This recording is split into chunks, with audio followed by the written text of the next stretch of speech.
Full Tiger Imports recently sent an email about some #1 Mark IIIs with magazine cutoffs that they had for sale. They had a bunch of them listed by serial number and by the make and date of manufacture. So I decided to jump on that. Couldn't really resist, so I purchased two off the list. Top one is a 1938 BSA #1 Mark III, and below is a 1904 #1 Mark I. So let's go ahead and take a closer look at these rifles. Starting with the 1938 BSA, see it's in pretty good condition.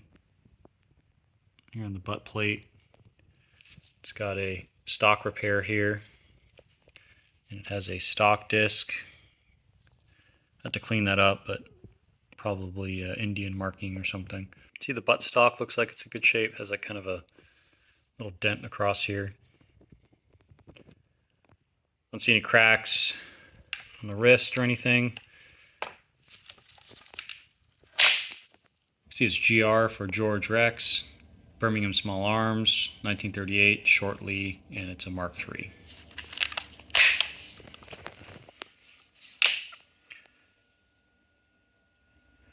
It's got a surprising amount of finish on it compared to a lot of the other RTI rifles. It does have what looks like a crack here, and may have a crack over here as well, or at least a stock repair. You can see it's got a screw in the fore end here, which is pretty common with Indian refurbs. You can see it's got a lot of finish here on the rear sight. Moving on down the rifle. See, overall it's in pretty good shape. Got some rust scale in the nose cap, but nothing that some boiling and carding won't take care of. You can see it's pretty good condition underneath as well. See what kind of crack that is.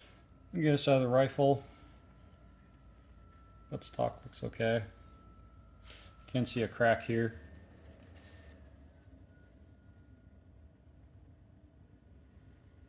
Don't see any FTR, FR marks here, but I might see them later. There's the other end of that screw in the fore end.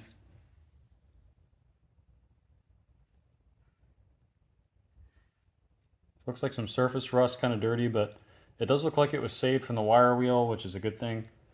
I'm wondering if the reason they wire wheeled these is because a lot of them have like surface rust and they thought that that was an unattractive quality, but I'd much rather have the finish than just wire wheel it all off. Rear sight looks good, just kind of odd that the windage elevation adjustment here is upside down. Looks like they put it on. This should actually be facing down because you can't actually see the front sight doing that. Just kind of interesting change here. See some rust build up on the rear side as well.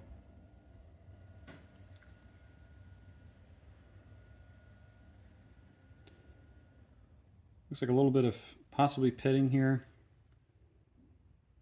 Could clean off though. And there's the import mark. All right, moving down to the 1904.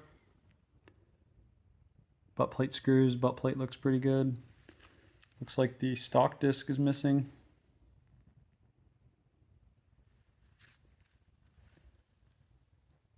You can see here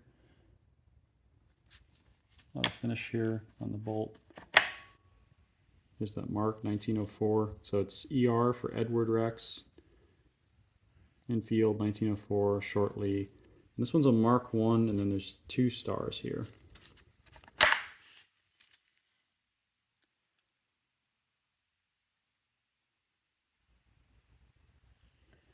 Overall, the stock looks okay. Another screw here, which tells me this fore end might be a replacement in India.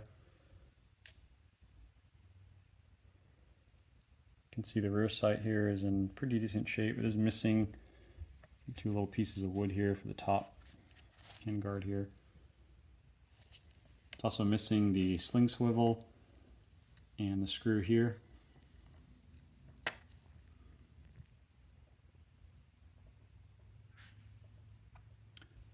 And then you can see the nose cap's got a decent amount of finish. It doesn't have the straight ears, it appears, so this could be a replacement nose cap.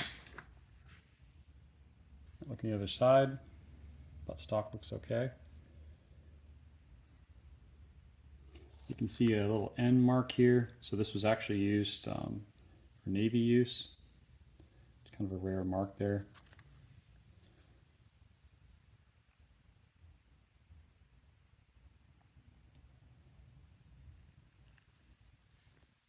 Just moving on the rifle overall looks pretty good.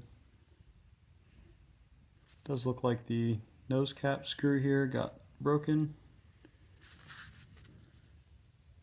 It's kind of interesting. It's almost like they just like cut a slot in here. They'll probably end up replacing that screw, but should be able to get it out pretty easily. So overall looks like a pretty good example of Enfield's Royal Tiger imports. Looking forward to breaking them down. I did take a peek at the bores. The bores actually look pretty good on these. They're just dirty, so I have to clean them up, but especially the 1904 looks like that has a pretty good bore on it. So just have to see how it looks when I clean it up, but pretty optimistic about it. Should have some more videos out soon. I should have the completion video for my Lee Enfield that I got in as well. So if you'd like to be alerted to that, feel free to subscribe, sign up for alerts. If you have any questions about these Enfields, feel free to leave them in the comments. I'll be posting a follow-up video on these Enfields as I clean them up. And as always, thank you for watching.